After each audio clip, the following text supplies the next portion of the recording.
So in this section, we're going to specifically talk about how large language models can help us with our coding tasks. So how we will do that, we will basically create two projects as a part of this section. The first one will be a financial data analysis project in which we will use Python and Yahoo Finance and Pandas library to extract the data for different stocks from Yahoo Finance and then plot them on a graph to see what was their historical performance for 5 years. A very simple basic task that could be done in Excel, that could be done in Python.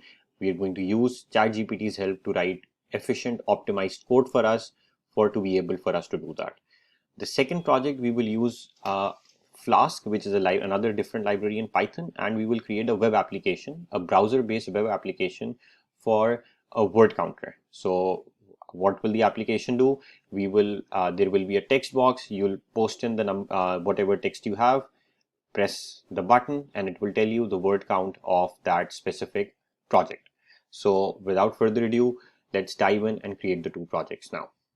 If you don't have a coding background, don't worry, don't skip the section. I will try my best to make it as friendly for beginners as possible.